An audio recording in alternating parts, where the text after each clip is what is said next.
Welcome back to the Night Scooby Show, and tonight we'll be reviewing Chickenstein Lives from a pup named Scooby-Doo. Now this episode was excellent. I'm sorry, I had to do one egg pun. I promise there will be no more in this review.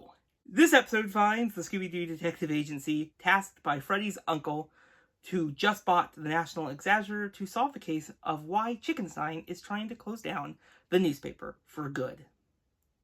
Now, Chickenstein is just a really silly villain for the Scooby-Doo Detective Agency to face, but it does fit the kind of tone that a pup named Scooby-Doo has, and it does kind of fit into this kind of conspiracy kind of focused newspaper of the Exaggerator. So it does kind of fit everything. I really did enjoy all of the suspects that were in this story. They're very hilarious, and they have some very unique motives and why they do want this newspaper to go away. You have characters like Bad News Bitterman, Granny Sweetwater, Hank Laughingstock, and I guess also Red Herring, but they're always a suspect.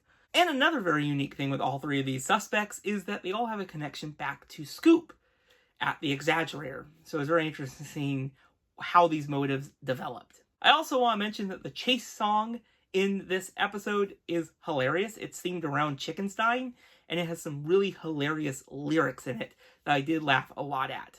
In the end, it was discovered that Chickenstein was really Granny Sweetwater, also known as Casimir Codwaller, and they were trying to stop Scoop, as Scoop was getting closer and closer to discovering that they were selling stolen merchandise.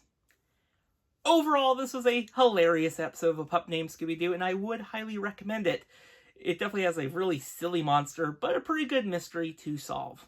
What did you all think of this episode? Let me know in the comments below, and I'll see you all in the next video. Bye, everyone.